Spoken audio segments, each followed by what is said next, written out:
Boa noite. Nós vamos dar continuidade ao estudo de O Livro dos Espíritos. E a semana passada falamos sobre o desejo de possuir, né, a relação do homem com os desejos mesmo. E entre esses desejos, o de possuir é um deles. E aí nós verificamos que o grande desafio é justamente nós conseguirmos ter atitudes antinaturais. O que são atitudes antinaturais? São aquelas que desafiam aquilo que se espera da natureza. Então, vamos imaginar, é muito interessante isso. Eu posso perguntar para alguém por que a pessoa come. Né? O que você come? E a pessoa vai dizer: eu como porque tenho fome. E essa é uma boa resposta? Não, não é uma boa resposta. Por quê? Porque o ser humano, ele é capaz de ter fome e, curiosamente, não comer. Vamos imaginar alguém que resolve fazer uma greve de fome. Ele tem fome e não come. Vamos imaginar alguém que esteja fazendo uma dieta e tem que comer em determinados horários, etc. Ele não pode, ou alguém que está se preparando para uma cirurgia, ele tem fome e não come. Pela vontade dele, ele não come. E assim com tudo o mais. O ser humano é incapaz de fazer qualquer coisa que não faça algum sentido para ele. Então, na verdade, o que conduz o homem no mundo é o sentido de suas ações. Aliás, a palavra sentido, ela já diz o para quê, em que direção eu vou. Tudo que eu faço implica a existência de um dado sentido. E esses sentidos, eles vão se transformando. Não só para nós, mas eles também vão se transformando socialmente, historicamente. Então, nós só podemos estabelecer sentidos para coisas que estão no nosso campo de sentido no instante em que nós existimos, porque nós somos seres no tempo. Por exemplo, por que nós estamos aqui num centro espírita hoje, num domingo à noite, etc. Porque, historicamente, a doutrina espírita surgiu aí há quase 150 anos, porque estabeleceu-se na cultura ocidental que domingo é um dia para descansar, e aí todo mundo respeitou isso. Então, domingo acabou ficando um dia para descansar, porque em algum momento um grupo de pessoas resolveu construir um centro chamado Allan Kardec. Aí alguém veio aqui e falou: vamos fazer uma reunião no domingo. Ou seja, as coisas vão se constituindo no tempo, historicamente. E quando a gente fala historicamente, não é dos livros de história, é no tempo de nossas escolhas. É no tempo das escolhas que vão fazendo sentido para nós. Então, por exemplo, ninguém aqui pode comprar escravos mais. Há 150 anos, nós poderíamos ir no mercado e comprar escravos. Provavelmente aqui na região de Ribeirão Preto devia ter mercados de escravos. E ninguém se espantaria com a existência desses mercados de escravos, porque naquele instante comprar escravos era uma possibilidade. Hoje, ainda que eu queira, não há escravos à venda, porque isso é uma impossibilidade. Vivemos num tempo em que, mesmo sendo livres para escolher coisas, a nossa liberdade, ela está restrita a um campo de possibilidades determinado historicamente pelo que está acontecendo agora, aqui. E esse tema da propriedade, do roubo, da posse, da relação que nós temos, ou do sentido que constituímos na nossa relação com os utensílios, com os objetos, com as coisas, com o dinheiro, com os bens materiais, etc., também é algo possível no nosso tempo. Nesse instante, nesse aqui e agora, que é o único que de verdade nós temos. Então, por que eu estou fazendo essa introdução tão, talvez, filosófica? Porque é comum nós nos perdermos no labirinto das ilusões. O que é uma ilusão? A ilusão, ela é construída sobre a ideia de um controle sobre a vida. Então vamos imaginar que a maioria de nós, por exemplo, sempre está esperando algo melhor acontecer para que a vida valha a pena. Então tem gente, por exemplo, que passa a semana sonhando com o fim de semana. Então durante a semana a pessoa é triste, no fim de semana ela fica alegre. Eu sou muito assim. Verdade. A gente fala melhor do que entende, do que experimenta, do que saboreia. Aliás, a palavra saber e saborear tem a mesma origem, né? Sapere e sapore. Por isso que eu fico muito à vontade. E o sonho que a gente tem com as férias, né? A gente guarda um dinheirinho para fazer aquela viagem de férias. No entanto, não dá para saber. Então a gente não deve programar, não deve guardar? Não, não é isso. Mas o homem sábio, aquele que sabe mesmo, que ele pode até sonhar com o futuro, com o amanhã, mas ele o tempo todo sabe também que não está nas mãos dele que as coisas aconteçam como ele deseja que aconteça. Então a gente às vezes está programando tantas coisas e não vai ter sequer amanhã, que pode ser que a gente desencarne daqui a pouco, né? Então, na verdade, o grande desafio da sabedoria, o grande desafio da maturidade existencial e, por tabela, da maturidade espiritual, é a condução de uma vida que estabeleça a equação entre aquilo que a gente tem vontade, aquilo que a gente sonha, aquilo que a gente acredita que seria o melhor para nós, as nossas pretensões no tempo e as nossas ações nesse instante. Mas de preferência, sempre inteiros, neste momento em que estamos fazendo coisas que fazem sentido para nós. E o sentido não tem a ver, para o homem, nem com as nossas necessidades, porque eu posso dizer assim, fulano chega e fala, eu tenho trabalhado muito, não é? Tenho trabalhado muito. E aí a gente pergunta, mas por que você está trabalhando tanto? Aí a pessoa fala, porque eu tenho muitas dívidas.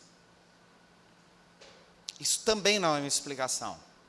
Porque eu conheço gente que quando tem dívida, para de trabalhar, paralisa. Curioso isso. A pessoa entra no estado depressivo, ela fica engessada quando ela está, né, com algumas preocupações. O outro, por exemplo, escolhe, ao invés de trabalhar muito para pagar a dívida, roubar. Monta uma quadrilha, vai assaltar um banco, e ele vai ter um outro jeito de arrumar dinheiro para pagar a dívida. Então, na verdade, o grande desafio é perceber que o ser humano não é um ser absolutamente lógico como um átomo, ou como a gente analisa as coisas no campo da física, causa e consequência necessária, como se fosse uma matemática, porque não é. Muitas vezes, as nossas ações, curiosamente, não têm muito a ver com aquilo que a gente quer. É curioso notar como a maioria de nós deseja coisas e, curiosamente, não faz nada para conseguir essas coisas. Por exemplo, eu conheço um monte de gente que deseja emagrecer, mas não consegue fazer dieta. Que quer se tornar sábio, mas tem preguiça de ler. Quer falar uma língua estrangeira, mas nunca encontra tempo de se matricular numa escola. E a vida passa e a gente fica com os desejos aí em suspenso e, curiosamente, a gente não faz aquilo que poderia ser feito. E muito provavelmente porque nós encontramos sentidos outros que não são lógicos e que às vezes são tão absurdos que a gente tem vergonha de dizer. A gente esconde. Por quê? Porque o mundo tem uma orientação de que as coisas precisam ser lógicas. E nós não somos lógicos. Nós somos seres da emoção. Mas tem uma fala do Chico Xavier muito interessante, em que ele diz que quando o ser humano erra pela emoção, pelo coração, isso é menos problemático, é menos dramático, do que quando ele erra pelo gosto de errar, sabendo que está errando para prejudicar alguém, ou para lesar, ou para fazer alguma coisa ruim. E muitas vezes, a gente se embaraça na vida, se perde pelo nosso coração, pelas nossas emoções, pelos nossos desejos, aos quais temos muita dificuldade para resistir. Como, por exemplo, a nossa relação com o status, com a riqueza, com a posse. Por que que nós queremos, por toda sorte, que os nossos filhos estudem? É só porque a gente acha que realmente estudar é melhor? Não, porque nós vivemos numa época em que estudar é uma possibilidade mais presente do que era 100 anos atrás, porque nós temos vergonha de ter um filho que não tem um diploma universitário, porque nós somos vaidosos, nós temos vaidade, nós teríamos vergonha de dizer que o nosso filho não estudou, porque provavelmente a chance de ascensão social seria menor, e a gente é muito escravo do status, das aparências. Nós queremos que as pessoas nos admirem, nós gostamos de aparecer para o mundo, nós gostamos de ser importantes. E uma pessoa sem estudo, que tem um trabalho, às vezes manual, um trabalho técnico, etc., e que não fique rica, não é alguém do qual a gente sinta orgulho. E aí nós trombamos com a nossa precariedade valorativa. Nós trombamos com o ridículo de nossos valores. E é muito difícil lidar com isso. Então, de verdade, a doutrina espírita, buscando aí um resgate até do valor essencial, do amor e etc. e tal, propõe que a gente abandone esses pré-conceitos, nessas ideias pré-concebidas. Os pré-conceitos são sempre produto do mal e da ignorância. Por isso que nós às vezes nos deparamos com os nossos sentimentos muito complicados em relação a pessoas que não são aquilo que, na nossa opinião, fazem pessoas valerem a pena. Quantas vezes a gente não ouviu coisas do tipo: eu não vou em tal lugar porque só tem velho. Não é? Inclusive eu escutei isso de uma senhora de 90 e poucos anos. É, muito interessante. Falou: por que você não vai? Eu não, só tem velho lá.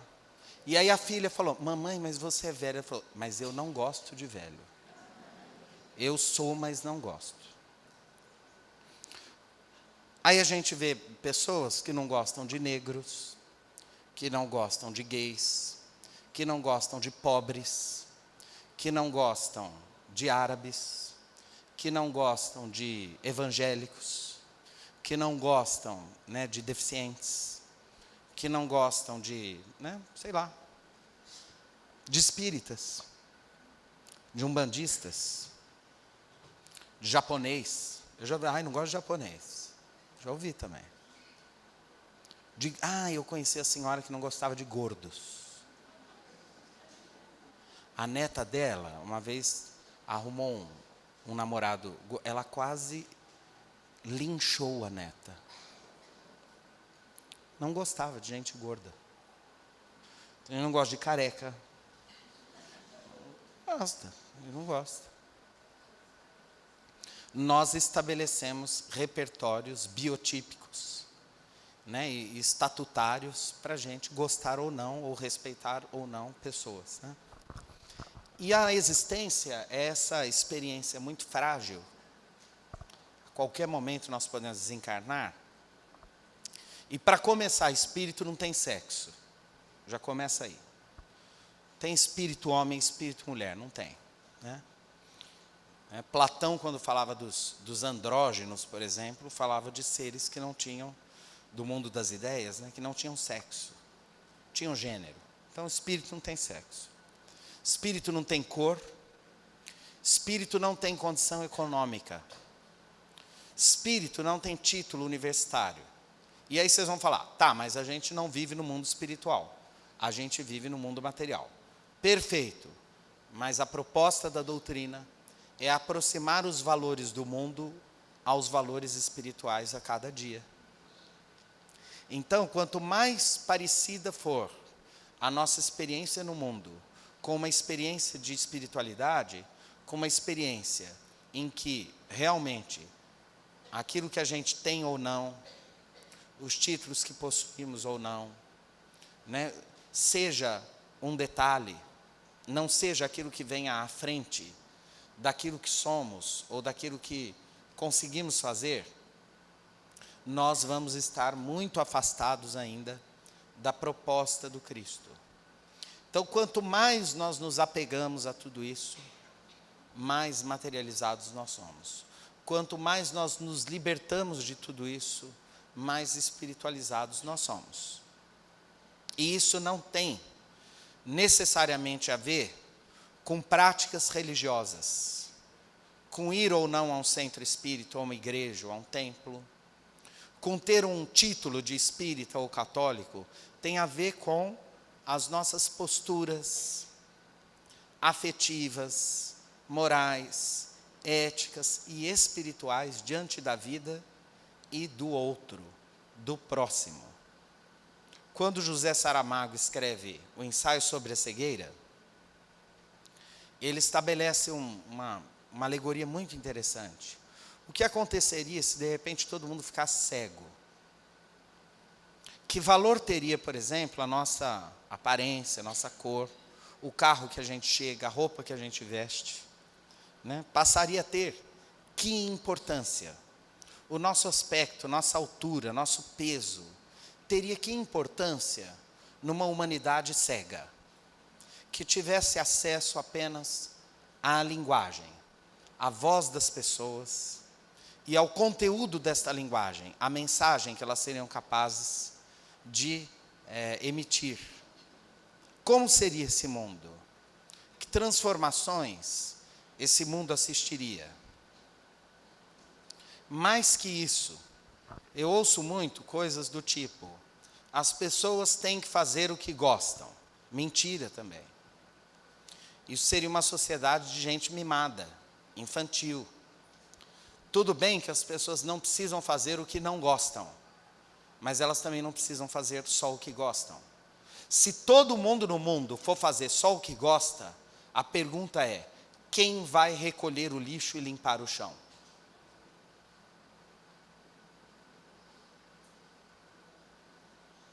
Isso é uma ilusão. Vamos imaginar que nesse instante, alguém resolva só fazer o que gosta. E aí um cirurgião descobre no meio da cirurgia que ele não gosta mais de operar.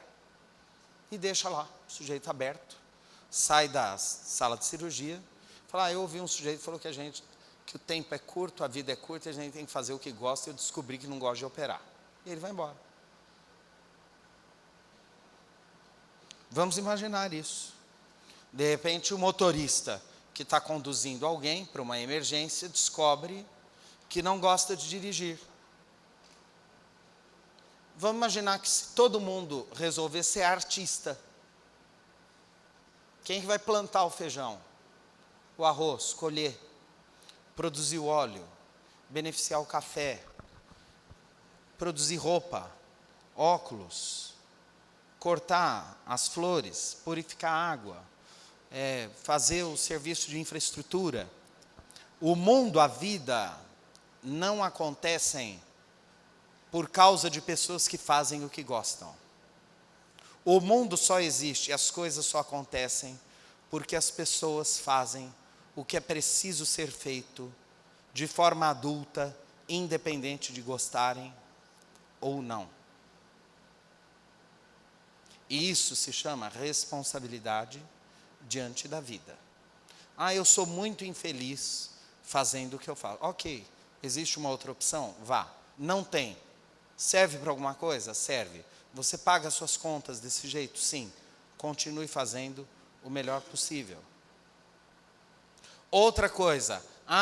Se a gente faz com amor, sai bem feito. Mentira. Eu já vi gente fazer cheio de amor e sai uma porcaria. Agora, por exemplo, tem gente que agora é moda fazer gastronomia. O sujeito compra um monte de coisa cara, vai para a cozinha, mas não adianta, a mão do cara é podre para cozinhar. Mas eu fiz com tanto amor, só coisa cara. E sai uma porcaria. E às vezes aquela veinha que tem que ser veinha lá, o preconceito. Aquela senhora, não, aquele ser humano, né, que está lá cozinhando faz 30 anos xingando, não aguento mais a cozinha. Inferno essas panelas. Só que a pessoa é mágica. Tudo que ela faz é maravilhoso. Tem.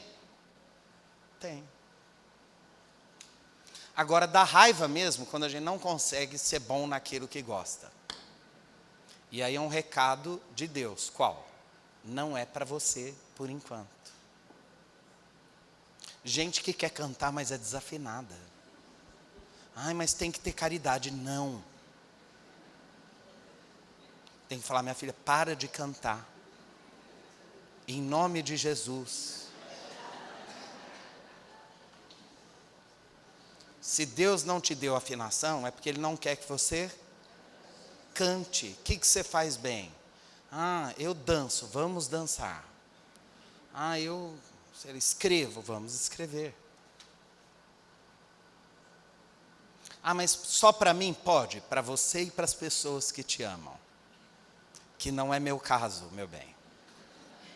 Entendeu? Aí todo mundo, porque a gente, por exemplo, filho, a gente acha tudo lindo que filho faz. Estou errado ou não? Quando a gente ama, você está lá com o seu benzinho, né? Ele está, né, inchado, com sinusite, olheira. Que carinha gordinha, que fofo.